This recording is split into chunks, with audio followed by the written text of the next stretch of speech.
Soyez bénis, peuple de Dieu, soyez bénis. Le Seigneur disait,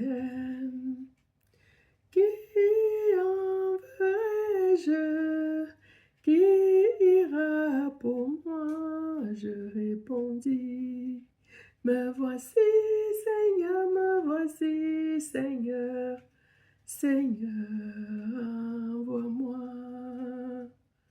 Tu n'as voulu ni sacrifice, tu n'as voulu ni holocauste, mais tu m'as formé un cœur. Alors je dis, me voici, Seigneur, je viens pour faire ta volonté. Alors je viens en tant que trompette. Il est écrit dans Ésaïe 58, versets 1 à 2. Crie à plein gosier, ne te retiens pas. Élève ta voix comme une trompette et annonce à mon peuple ses iniquités, à la maison de Jacob ses péchés. Tous les jours, ils me cherchent, ils veulent connaître mes voies, comme une nation qui aurait pratiqué la justice et n'aurait pas abandonné la loi de son Dieu. Ils me demandent des arrêts de justice, ils désirent l'approche de Dieu. Ainsi soit-il. Donc, je suis appelée à réveiller les consciences des gens sur la loi de Dieu, parce que beaucoup ont abandonné la loi. Beaucoup des hommes de Dieu ont abandonné la loi. Ils nous disent qu'on n'est plus au temps de la loi. Donc, je voudrais ici interpeller beaucoup de mes sœurs en Christ, beaucoup de mes frères en Christ pour leur dire que Jésus même avait dit qu'il n'est pas venu pour abolir, il est venu pour accomplir.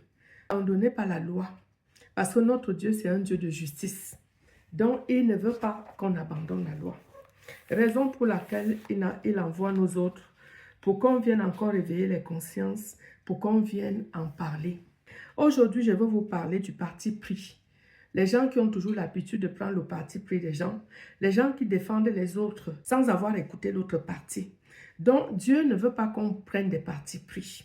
Dieu veut qu'on soit juste, qu'on soit toujours juste dans nos actes, qu'on soit toujours juste dans ce qu'on fait.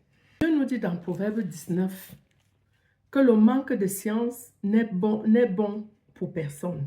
Et celui qui précipite ses pas tombe dans le péché. En l'occurrence, les marabouts, les féticheurs, les faux hommes de Dieu qui veulent juste travailler leur argent. Donc, je veux nous ramener à la parole de Dieu.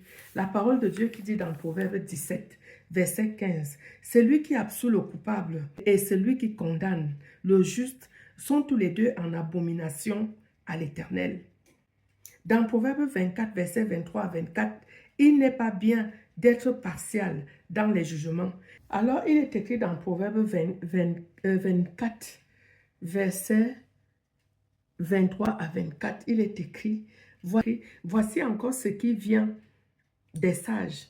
Il n'est pas bon dans les jugements d'avoir égard aux personnes.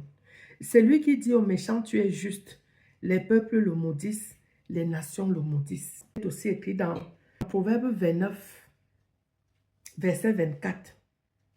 Il veut sa propre perte.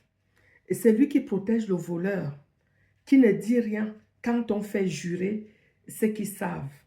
Dans d'autres versions, là c'est la Bible du peuple, dans l'autre version, c'est écrit, c'est lui qui protège le voleur, attente à sa propre vie.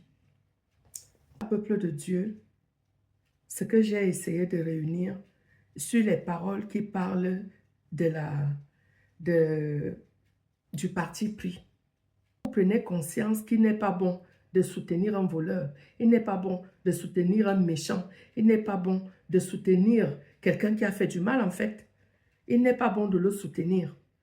Même si c'est ton enfant, même si c'est ton mari, même si c'est qui pour toi, il n'est pas bon de le soutenir.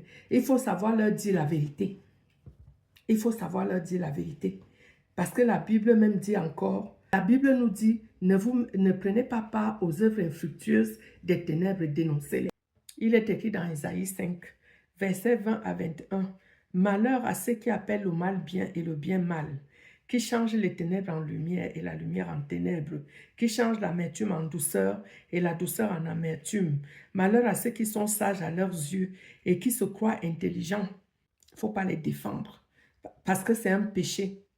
Prenez soin de vous, reformez vos voies et vos cœurs et vous serez sauvés. Notre Dieu, c'est un Dieu de justice.